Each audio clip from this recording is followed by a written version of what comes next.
The mute button's a thing. And thank God nobody watches these things right away in the beginning. Welcome back to Driving Forward.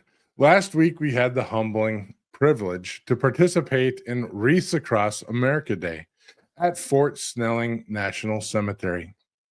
Standing there surrounded by 197,000 graves, you're reminded of the immense sacrifices made by those who served this country. Thanks to the efforts of Wreaths Across America, Mark Peterson, and the People's Patriot Project, and the support of so many volunteers and companies, we were able to place 18,000 wreaths to honor our heroes. It's an incredible number, but looking out across the sea of headstones, I couldn't help but feel we can do even more. Next year, I'd love to see us place twice as many wreaths or more. With the strength of the Minneapolis community and the dedication of organizations like the People's Patriot Project, I know we can make this vision a reality. This just isn't about wreaths. It's about remembrance, about ensuring that every hero is honored and every sacrifice is never forgotten, that our children and others are taught the value of freedom. To everyone who showed up, donated, or supported this mission, thank you. Thank you very much. A special thank you to TA Dedicated, to Dart Transit and Walmart. They transported the wreaths this year, and as always, we appreciate you. Let's continue to show up for those who showed up for us. Let's make next year even bigger together. At the start of 2024, we made bold predictions about what this year would bring for trucking, logistics, and freight tech. But this year wasn't just about numbers, trends, or forecasts. It was about real people. It was about the carriers and the brokers under pressure, the innovators fighting freight fraud, and the leaders who showed up day after day to make this industry stronger.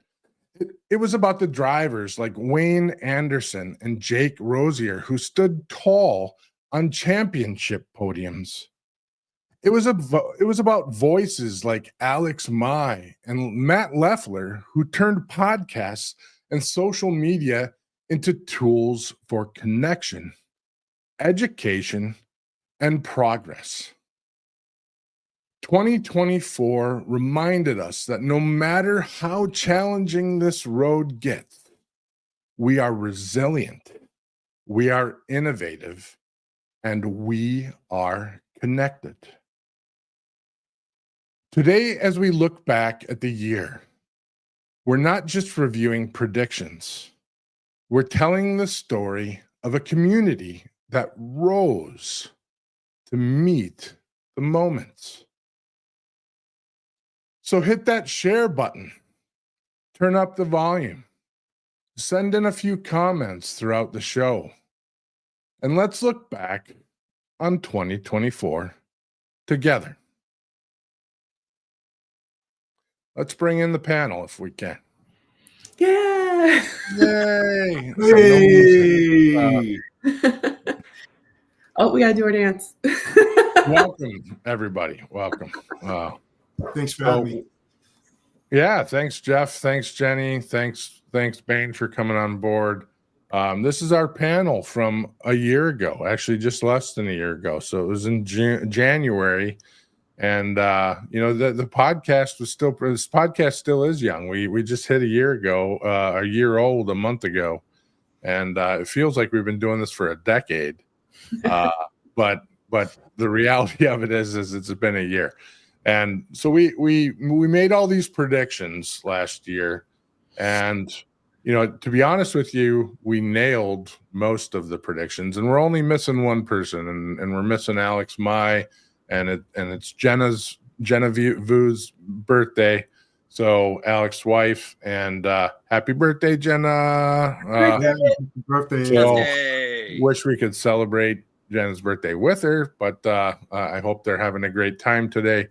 So we're gonna kick this one off and start out with Alex kind of launched with talking about interest rate declines in 2024. So we have a little clip to kick this off. I'm seeing anywhere between late Q3 and Q4, 30-year fixed mortgage rates starting to go down, bring interest rates down and bring buying power back. And that's going to mix up the bag a little bit and get people to start buying again. When interest rates start going down, I think we have I think there's a loop. Well, maybe there isn't a loop there, but so I think Alex nailed that one completely. Third quarter, actually the beginning of fourth quarter. No, it was the end of third quarter. And the third. We saw our first interest rate decline. Yesterday, the second interest rate decline. We've certainly seen the economy start to do something with that. I don't think we've experienced a whole lot beyond that, but what's your guys' thought on interest rates?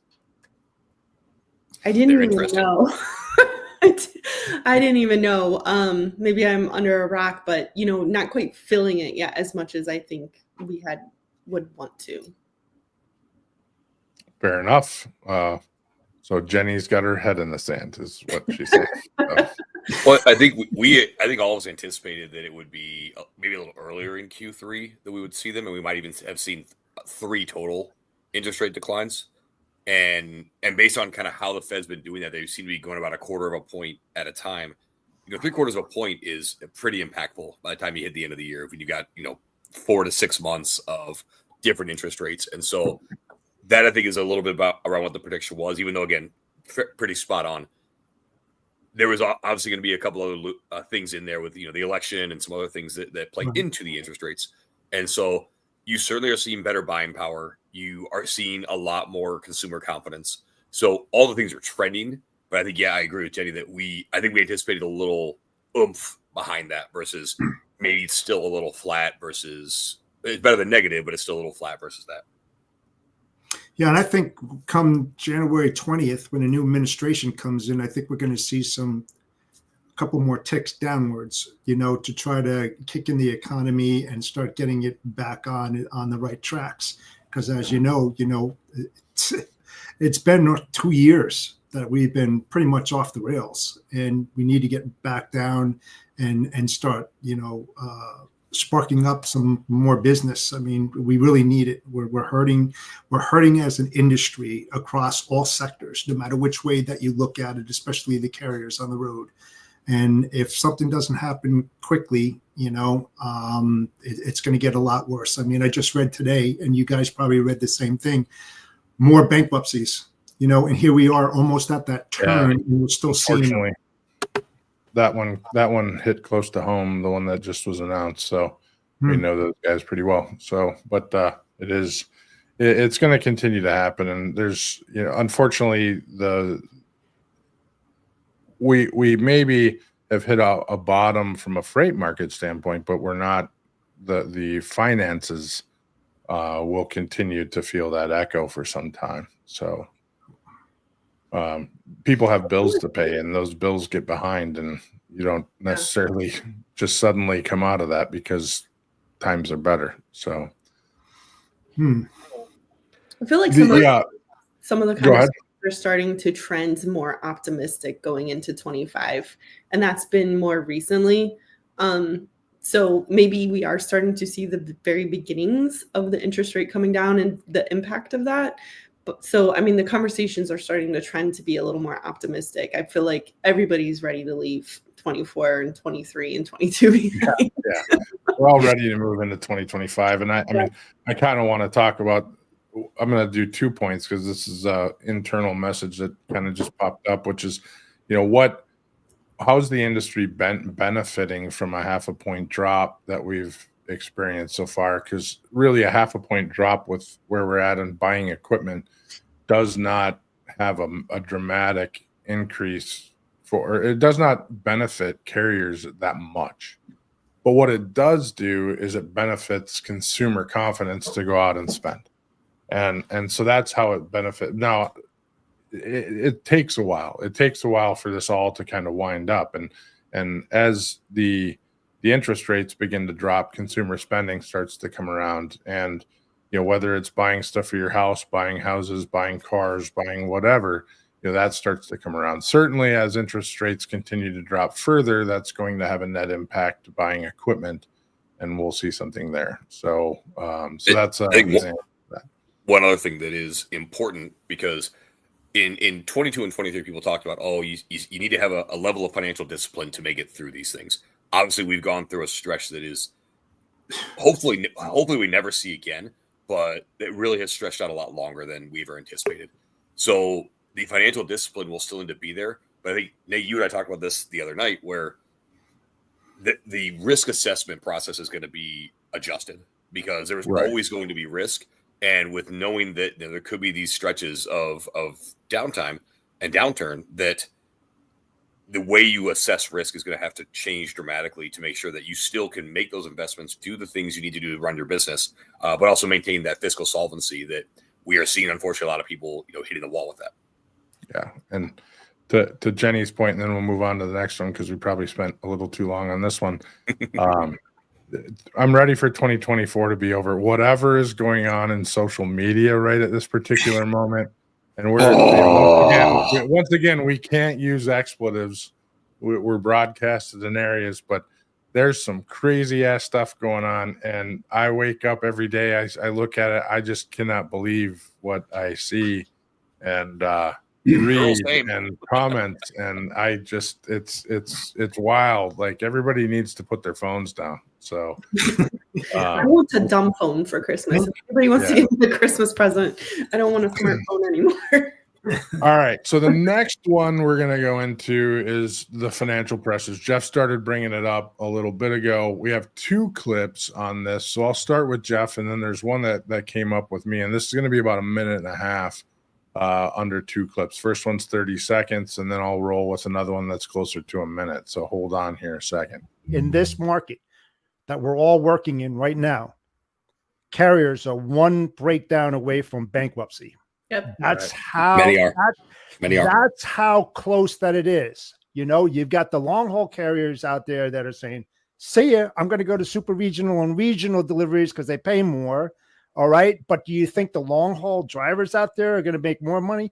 Hell, they're not making shit right now. I mean, they're just getting by the skin of their teeth. And then the next one, and not operating safely is a decision where at some point a business owner needs to say, I should not operate anymore. And those are hard decisions that you have to make. And I think we're in that point as an industry where we have too many trucks on the road. We have too many carriers that are operating. Many of them are not making any money. They're robbing Peter to pay Paul in many situations, and they really shouldn't be operating anymore.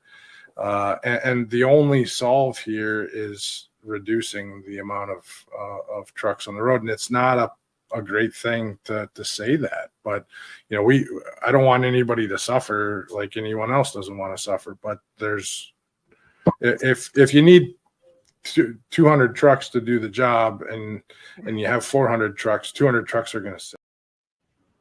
All right. So that was predictions last year. Completely spot on. I don't think I'm not so sure that we needed a crystal ball to make those predictions, but over the last year, we've seen a lot of exits, a lot of painful exits, and they're unpleasant situations. This isn't the 2025 episode, but I do believe we're going to see a lot more exits, unfortunately. So we have to. Unfortunately, and this is with the excess amount of MCs and operating entities that are out there right now, we have to see exits to get the additional capacity off the road, and we have to see exits to see rates stabilize, because they're still bouncing along the bottom. Even though they're still trending, in a positive direction, they're still not where we need to be. And so we have to have exits, unfortunately. And that is, to your point, Nate, on both the clip and now, it's painful. No one wants to see it happen. No one wants to see people hurt. No. But that is the place we're at in the industry right now. Hi, Truck Stop. Oh, hi, Truck Stop. Absolutely, and I actually have a feeling we're going to see a tail whip on this. So because there's so many pressures, we were talking about this yesterday with a customer. There was a period of time for 2 years that trucks weren't accessible, and you have carriers that had a 5-year cycle, or maybe a 3-year cycle. Not very many were actually on a 5-year cycle. The stronger carriers were swapping out trucks every 3 years, and you have older equipment that's out there right now that's starting to move on to the owner operator fleets and or the independent contractors, and they're going to start getting a hold of equipment they're not going to have access to younger equipment. So because it's not going to be there, and we might be in an interesting scenario here where we're not going to see we're going to see a whole bunch of exits, and we may not have enough trucks in market. So we might see a very, very interesting, and that's I have no data to support that, but that was just based on a couple conversations over the last few days. So, Jeff, you have any thoughts on the carrier pressure? I mean, it's broker pressure too. We've had plenty of brokers that. Yeah, and I mean, I was just commenting on another podcast earlier today, and carriers are complaining that they're not making enough money, right? And that the brokers are squeezing them. The problem that I see, and it's a huge question that still has not been answered, is that, hey, you know what? I'm not the one that determines the rate that you're going to give me when I give you an opportunity. It's yours to choose. You're giving me that rate. I don't have a gun against your head, okay? When you have 21.6% of carriers on the road, and let's just use 5 million as a benchmark, that's 1 million carriers on the road that are either OOS, okay, or unroadworthy. If these guys are making this money, okay, and the money that they want, why aren't they spending it on the maintenance of their vehicles? Because those who do not spend money on their maintenance to keep their rigs up to par, they're going to be spending more money than they think they're losing. So why wouldn't they want to invest and do the pre-chips, which a lot of them do not want to do?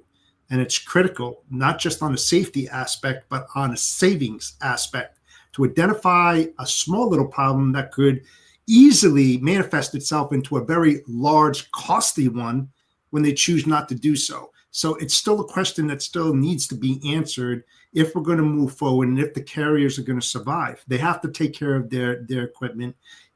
They talk about transparency and all of this, man. Guys, you need to reinvest into your equipment and figure out a way to do so you're not spending more than what you think you're losing.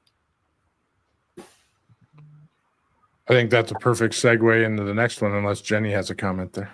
No, I was just going to say it's cutting corners and instant gratification, more money in my pocket now, and I don't see these immediate problems. And I think that as a nation, we're a money hungry nation. Like everybody's, like we want more money. There's never enough. It's not the maintenance side is not a new problem. That's even if the industry did not have a rate issue, you're still going to have a compliance issue on maintenance. So that's. And I'd love to see it the other way. Cost, though, right? You said it earlier about controlling cost and being able to budget your operation so that you're not in the red, you're in the black. So you have a compliance level. I mean, and this is one that Matt Leffler's running down hard, which is the FMCSA is just simply not staffed enough to run out and enforce this. So. And a fifth of the trucks on the road are not legal to operate on the road.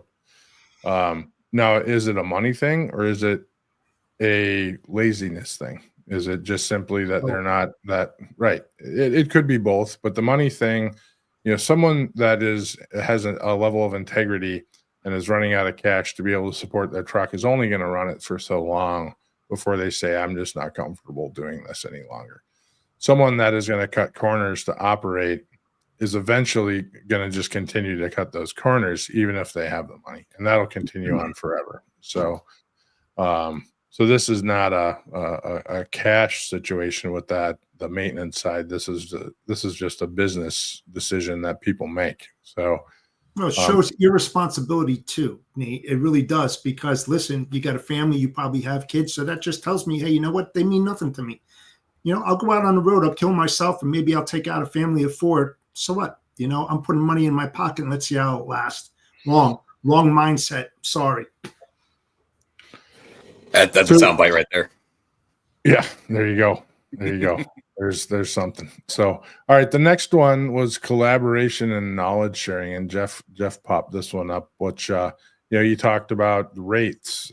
You just this is the segue where I'm going to use into that. So you had talked about rates and coming to the broker and talking about rates, and that the carrier can set the rate or at least tell them what they need. So this is just kind of that. This doesn't necessarily launch into that particular rate, but I think the knowledge sharing and collaboration part of it, I think, is important. I think this will be the year of knowledge sharing and huge collaboration for a priority, I think, amongst us all and many of us on double brokering, fraud, and theft. I think it's very, very important. I think we're going to see more movement in that area over the next 3 quarters. A tremendous amount.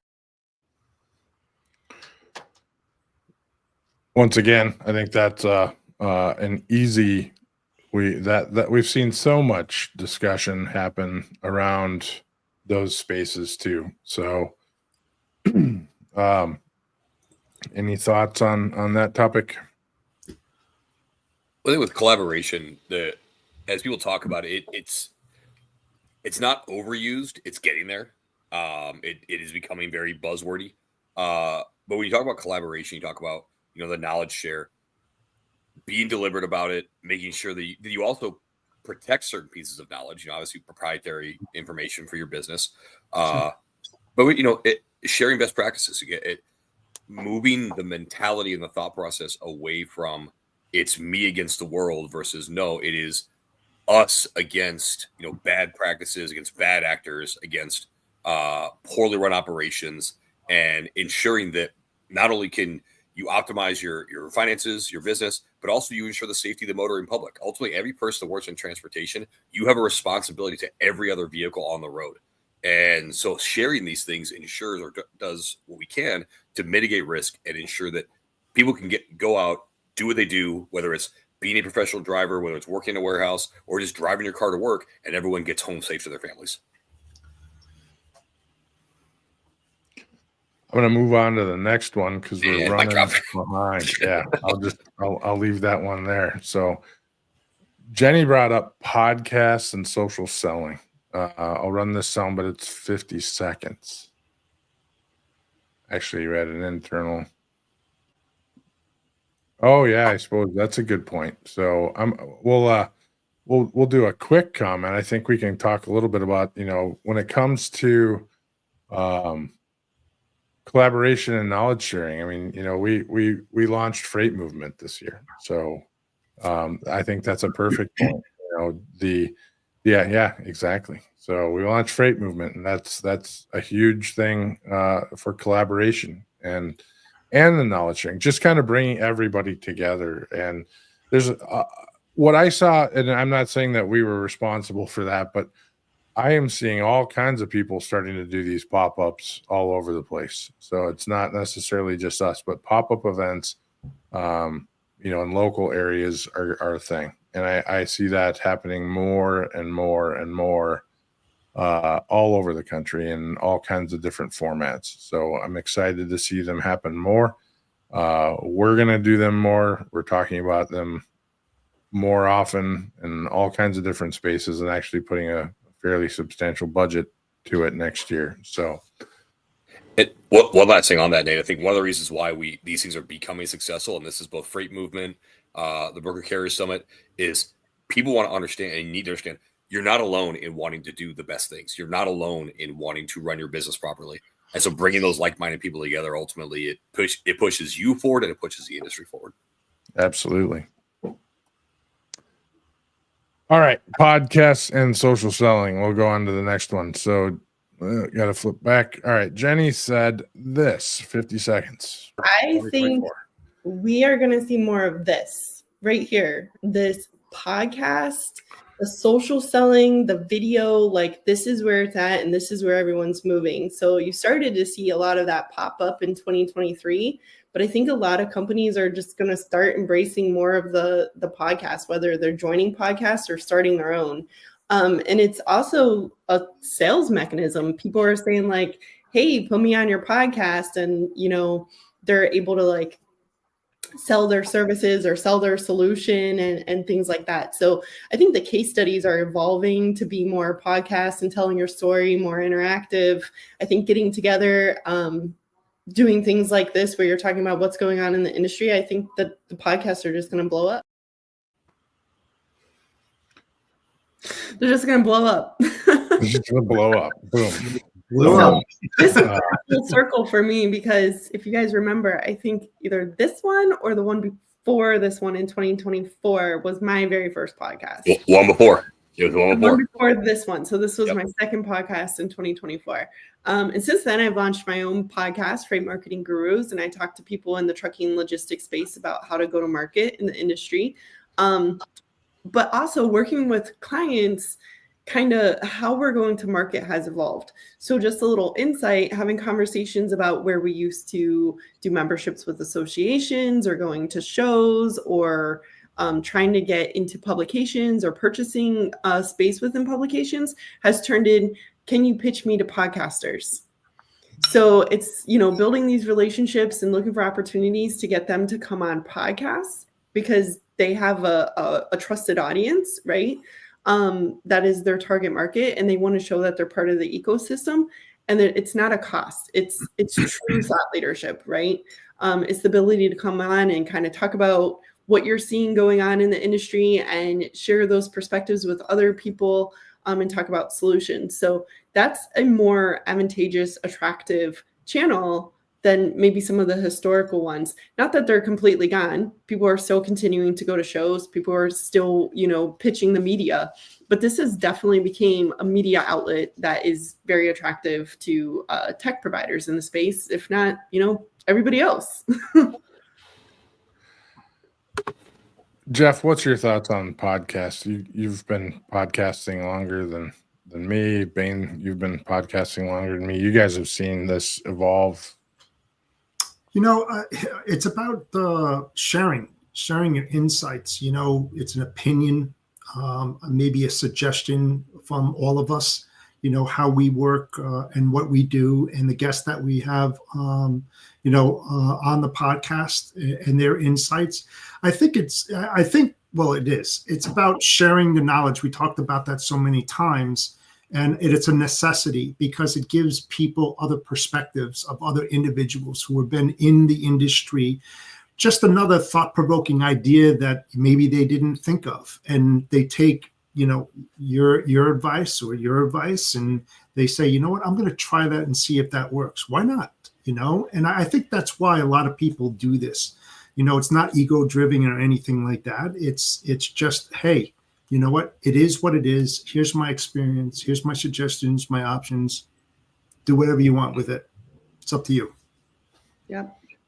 I think from there's two ways I kind of look at it. From a hosting perspective, it's the ability to tell different stories, to introduce different networks to each other. I think it's one of the most important parts about collaboration. Back to that is connecting networks of people, and so that's awesome. And the ability to also have those narratives kind of intertwined together. And create again those different networks of great people. From a guest perspective, there absolutely is the selling part. There is the brand building. Every one of us here has been on dozens of podcasts this year. Every one of us has shown up to events. And what do you hear? I saw you on this podcast. I saw you on this. I saw you on that. And all those things. What it does, it creates connection. And in this very, very weird siloed but connected world we have, because thanks to these stupid things we have in our pocket. you can actually be connected to people and feel you know them. Again, because you can curate that. And people don't want to buy from a brand or a logo. They don't care about that. They want to buy from a person. Right. And there's a lot of examples of that. But if you look at, again, you look at the podcast when you're a guest or even hosting, you create a person that people can connect to. And whether that is buying your thought leadership or buying your product or service, they want to buy from the person. Yeah. Yeah. I think more to that is building the relationship, right? And that kind of ties back to like Freight Movement. You build this personal presence that people can connect to the person versus the brand. But then, we have this digital presence where we get on, we share thought leadership, we're collaborating, sharing ideas. And then we're showing up at like Freight Movement and Broker Carrier Summit. And hey, I am a real person. I'm not just a talking head. And I think that's how Now I'm a talking head. You're talking head. Yeah, you know what? There's a clip too. We had a podcast. You know what's interesting though, and I fail at this, and I'm not happy about it. But I never promote my business in podcasts. I never do that, and people are like, why? Here's your open door. Why don't you do that? Because I always make other people feel more important than myself. It's a problem. It's a good one, but it's just something that I do. It's not always about me. And they're like, but it should be. You're out there. You're presenting yourself. It's your marketing. It's your brand. It's your image. And it's just like, the Bodacious Cowboys. So what? It's just what bodacious. I do. Yeah. I think. So kind of rolling back to the other side of this is there's going to be more podcasts. And I was talking about this yesterday on a different podcast. There are too many podcasts. There's never going to be too many podcasts. Just build the podcast, do the podcast, do it for yourself, do it for your own reasons. If you're a business and you're thinking about doing a podcast, do the podcast. So make it for your own reasons. If you decide you don't want to do the podcast, you didn't fail. You tried it. It wasn't your thing. Podcasts are hard. So if you think you're going to do a podcast, it's going to be easy, you're wrong. This thing's a monster. So we put a lot of effort in this thing. They can be easy, but it takes consistency. You have to do it over and over every week. You have to figure things out, and it can be a lot of work. But just do it and see where it goes, and you get what you want out of it, and you make your own rules. And it doesn't have to be the biggest thing out there. It can be whatever you want it to be. And if people watch it, fine. If they don't watch it and you're happy with it, that's okay too. That's okay. You make a huge point, Nate. Doing this stuff is not easy. Being able to talk for an hour or that is not easy, but it is simple. There are steps to this stuff. It is very simple, but you're right. To do it well, it is not easy. And so I think that's the one thing to tell people is like, you can do it. The recipe's out there. Betty Crocker cake mix. You can follow steps and you will have a degree of success. Right. You can find the Betty Crocker recipe on my website. If you do want to start a podcast, I wrote down all the steps I took to do that. So I'm a knowledge sharer. So go ahead and steal all that. I learned. It's about being human and failing at the same time. People get to see who you are. It's what it is.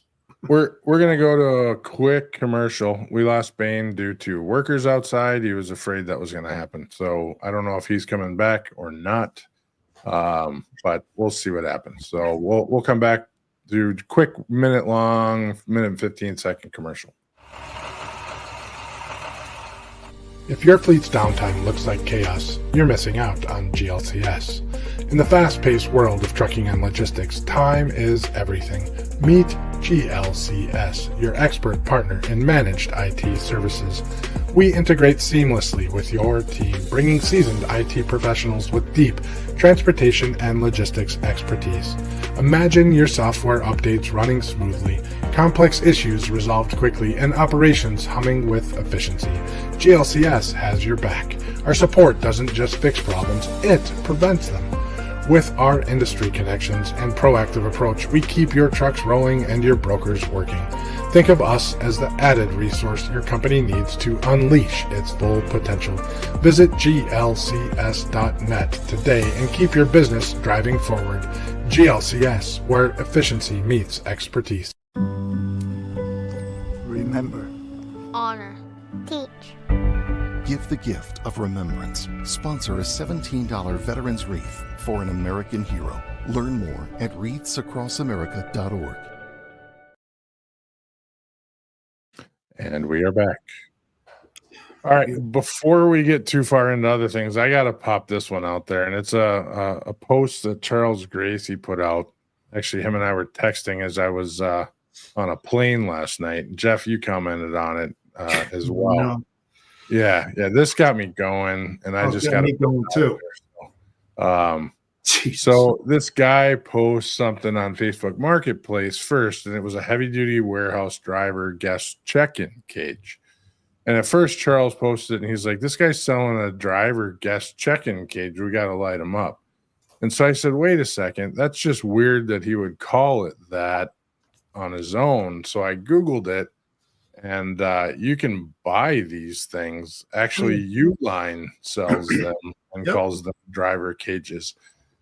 So this is just flat. I mean, I get the idea of what they are. I've actually stood in them as a driver. But the fact that they're labeled as driver cages is just asinine. And, you know, they certainly are there for a security purpose. And a warehouse is not built to have a door come in and have a restrictive area for someone. So I understand the concept of this particular unit and why they're there. But the fact that they're labeled as a driver cage, come on, people, let's do better. We're better humans than this. This is not the way that this should be. So this is one that needs to kind of get blasted out. I'm not sure if everyone realizes they were labeled this way or not. I'm guessing that a lot of us did not. I've been around a long time and I didn't know this. Oh no! Should I get started there? I'll leave it up to you if you want me to. Oh, go ahead, start. You were. I was planning on up for you. I'm just going to call it what it is. It's bullshit. Yeah, you know, I've been in the business for 44 years. I've ran huge DCs in warehouses. I would never have this up there. You know, it tells you what kind of operation you have. That you don't trust anybody. That you want it in there. And of course, the CEO and the safety director there says, you know what, we need to protect our best interest. You know, we're doing this for insurance purposes because we want to save on our monthly premiums. And they are high. Warehousing and DCs, they are extremely high, you know, when you have forklift operations and all of that. But damn, I'll be damned. When those guys came in, they respected me. I respected them. They had full use of my bathrooms. If they wanted to use the phone, they used the phone Monday through Friday because I had huge volumes. I had coffee for these guys. You know, I took care of the people who took care of me. On Fridays, my regional guys that came in, I had pizza for them. You know, we're talking about building relationships, not destroying them. This destroys the relationship. This tells carriers and brokers and other service providers that this is not a friendly shipper. This is not a preferred shipper. And the word gets out there is that they have a cage because they think we're vicious animals. And it's not good. It's not a good representation of a business on how they treat others. Plain and simple. I agree completely. Whether or not the particular piece of equipment is needed, it definitely doesn't need to be labeled there. And I get your point on that. Normally, you wouldn't want it to be in your facility. So normally you wouldn't. So, but if it did, for whatever reason, if you had some high value, something that you couldn't create an infrastructure for it, you had to have something like that. It absolutely doesn't need to be called. No, but you see something here. Bring that picture up, and I just want to point something out to you real quick, if you don't mind. Okay, you see next to that, you'll see the red and white lines. Yeah. That was there prior. Those are safety lines where when you walk into a warehouse, you are supposed to stay on that for safety reasons because there's forklifts being moved, there's apparatuses, all different kinds of stuff. They had that in Ford Motor Company. They had that in Jaguar, and that's where they had it, especially with the guardrails that are over there, you know, to protect forklifts from going off the dock, etc. But that kind of apparatus, hell no. You know, if I walk into a prospect, I don't care how big an operation it is or how much money I would make on it, I would turn that down, because that would represent that me as a service provider and saying, yeah, I agree with this. You know, what are my carriers going to think about me? Sorry, wrong. I'm walking away. I think it's all about the framing, right? Like if it is a visitor safety containment something or other, that is so different than a driver cage. Like it's just the whole connotation of like how driver cage sounds and feels, and my mind from a marketing perspective goes, was that an SEO play? Like, are people searching for driver cages? But if that's what they're doing, the language they're using, that's even more worse. Yeah, that does not justify it. But like a visitor safety containment space or something, like it's not needed.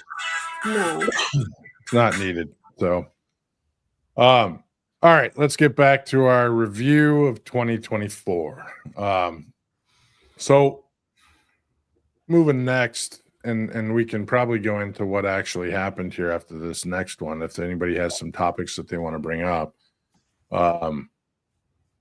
So next one we can run to is technology and AI adoption. So we don't have a clip for this, but greater implementation of AI for compliance, scheduling, verification to streamline processes, et cetera, et cetera, et cetera. And, you know, I think we've seen this become a huge topic of discussion.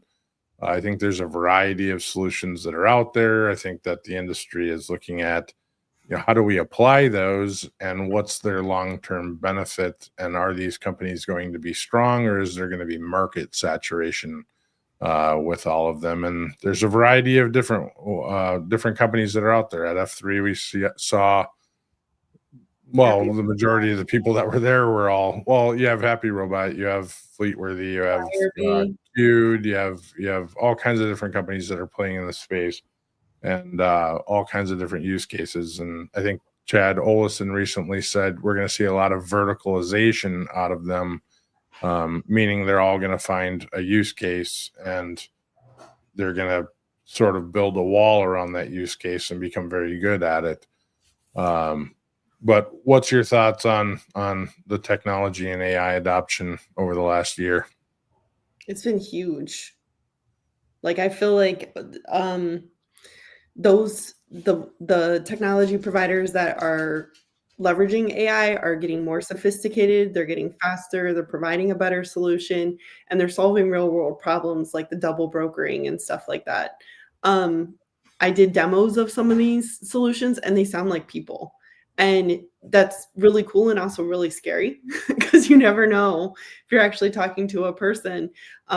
It's that good. And I think the technology, and it's just going to keep getting better, I think. Yeah. Go ahead, Jeff. Yeah. No, I'm not against technology. I started in this business before technology was around. People laugh.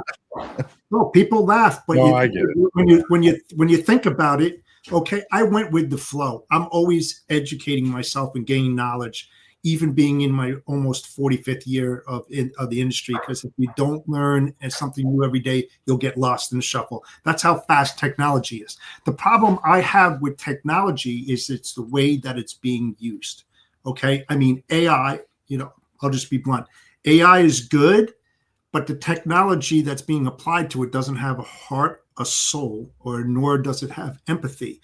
Now, you said that it sounded like a person, but it's not a person. Right. Okay, so depending upon the questions that need to be answered, is it wholeheartedly? Is it from the gut? Is it something that you've experienced? Not a machine, not something like that. The other thing too that really worries me, and I'd love to get your opinion on this. Look, this is a great tool, but it's also very damaging to kids. Okay, that's why we have obesity in the country, because they used to go out on the roads and play, and they sit on their couch and they play with this. Now, when you want to write a book or you want to gain knowledge and understanding, say that you are not educated in a specific area and a client or customer prospect reaches out to ask you a question. You can go to this and it says, tell me about indemnification. I'm not sure what this means. All of a sudden, AI tells you what it is. You take that, you put it into an email, and you send it off to the client or the prospect. They automatically think that you know what you're talking about, right? So it's damaging because it could be damaging to the business that you represent, your brand, your image, and your reputation, because you're trying to extend yourself in areas that you don't belong in. And that's the biggest problem. So how do you pull yourself back from that? How do you put that technology out there to say, this is exactly what it's used for, what it's not? Don't use this as a cover up for your non-knowledge that you have, per se. It's very destructive. It can be. There's a term called co-intelligence, and as we move forward, co-intelligence becomes a thing. And what you're describing is co-intelligence. Now, if I need to learn a term called indemnification, and I need to learn the definition of that and what that means, what's the difference between me asking, Google what indemnification is, and then reading about that, or me reading a book on that and answering that question back? Now, am I turning around and telling my customer I'm an authority on the subject? That would be me misrepresenting myself on that. But if someone asks a question and I need to learn on something, I have several opportunities to go through that. Now, what to go solve that question? How about the great analogy here is, have you ever used a autocorrect on a word processor? Have you ever that's step one behind this? I mean, just simply, have you ever used something like that? I mean, that's not you correcting the spelling of your word, spell checker. Sure. So, that's where this starts. So are you writing that, or is the computer writing that because it corrected your spelling? So that's the iteration where this begins. And now you have a grammar checker that came out, and that's someone else's grammar, not yours. So then you go past that and you start developing it out. And now I'm using my logic, and I know I'm trying to craft something, and I have an idea, but I want to use technology to make that idea stronger. And I'm going to use technology to reach out and craft this better. And I'm going to use tools to that. If I'm going to work on a car, I'm going to use tools that are out there to build that car or fix that car. And I have those tools to do that. But, these are just tools to help your mind work faster. Now, you cannot use it, in my opinion, from an integrity standpoint, to become someone that you're not. But right. if I want to use it to be deeper from a knowledge basis standpoint, what's the difference between using it to learn something fast versus learning something through a more traditional aspect? So it is a certain topic, but and to your point on the kids and the phone, I agree with you. So I agree with that one as well. I think, and I've had lots of conversations there. So technology is a hard thing, and it's doubling every 2+ years right now, if not faster. AI is moving extremely fast. Sure, it sure is. Put your heart and soul into something that you're writing. Let it be you. Let you present it.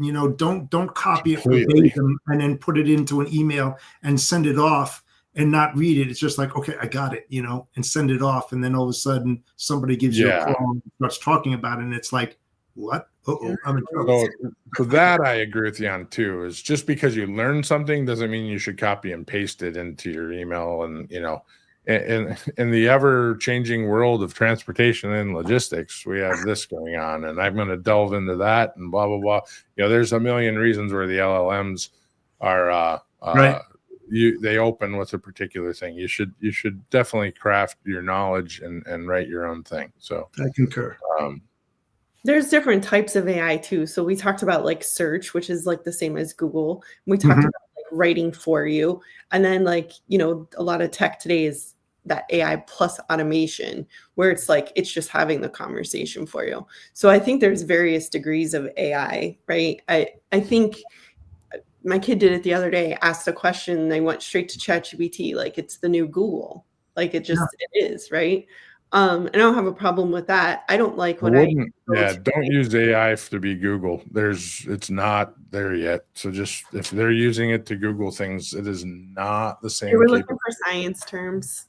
I don't think those have changed over the years. If you're looking for some recent information, then ChatGPT is not up to date. But if you're like Alexa, nucleus, Alexa, can you answer?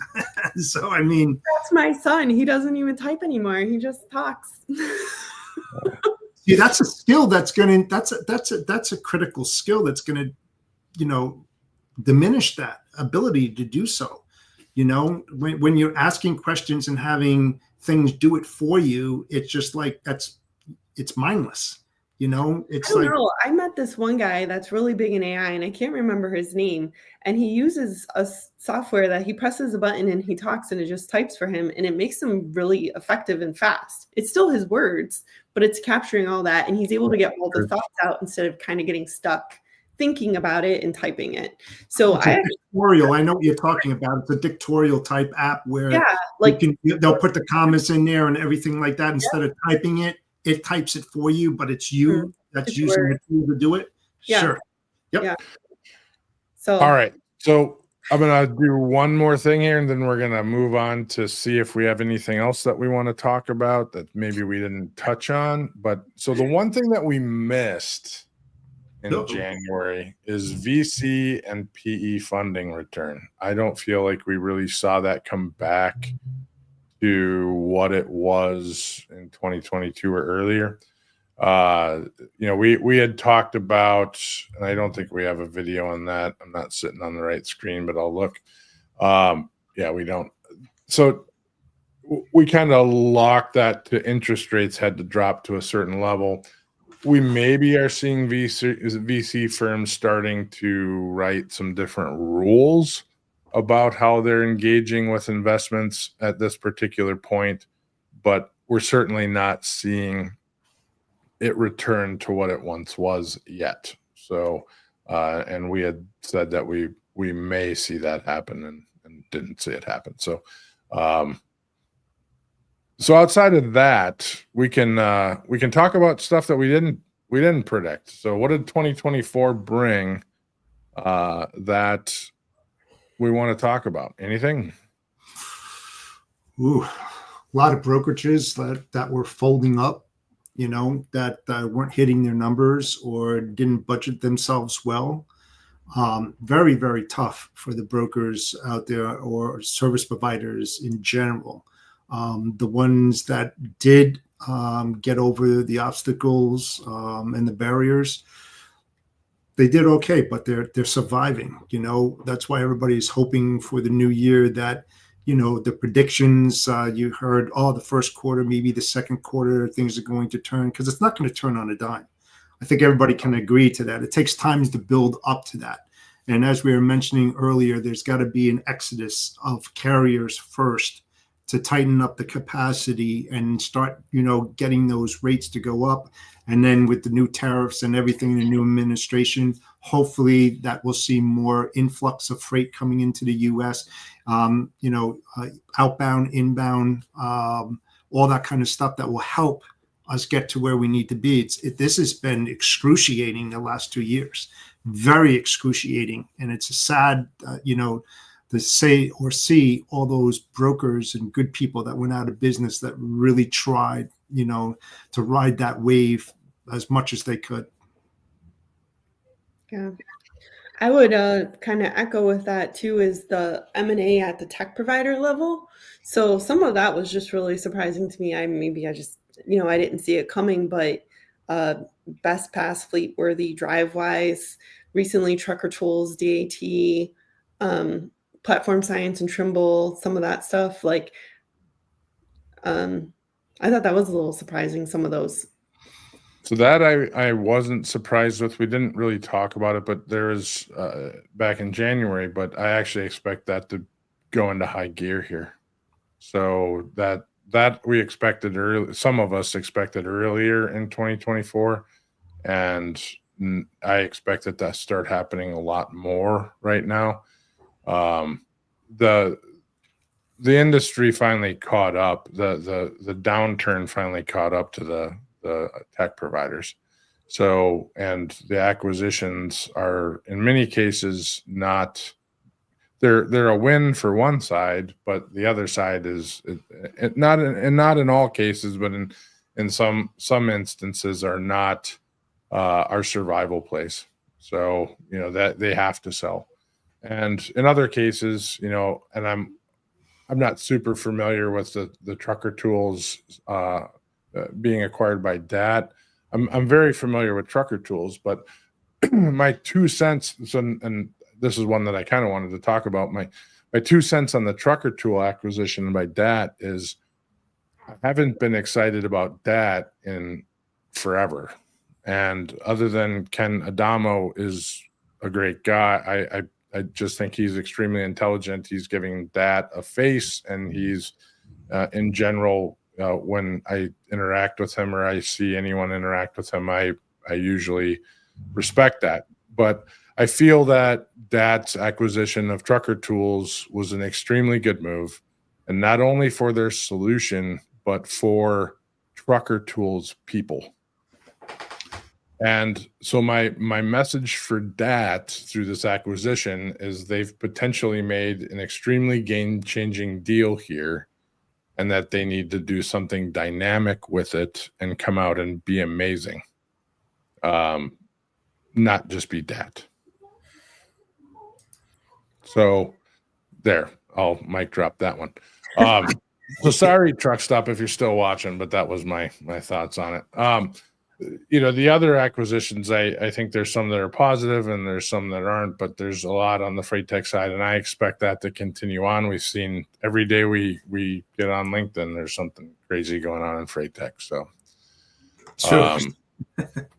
it's just been wild. So I think that, for me, the impact of the election was greater than I thought it was going to be. I didn't expect it. Normally the election has an impact in the industry, but this one had more of an impact than I expected. So I can't wait to see what the predictions, when you have your show in January and you ask what they are going to be for 2025. Yeah, they're going to change immensely. Like right. It's going to be blown out of the water, whatever those predictions are. From everything that you've been hearing, up to this point of what that change is going to represent. I don't feel like I have an idea of 2025 like I did 1 year ago when we had this conversation going into 2024. Like I feel like who knows what it's going to be. Like I don't have predictions like I did last year. 2025, in a lot of ways, I feel like 2025 is going to be good, but in a lot of ways, those companies that are stuck in a spiral are going to be in trouble. So if you are not coming into 2025 looking good, you are in a tailspin and in a problem. So you should be looking at how do you exit comfortably, in my opinion. I think the flatbed industry is going to boom, especially if they open up the pipeline again and put those 25,000 to 30,000 people back to work, start getting all that heavy equipment up there. They're going to need pipe. They're going to need a lot of stuff out there. And that's up near your area of the woods. Yeah.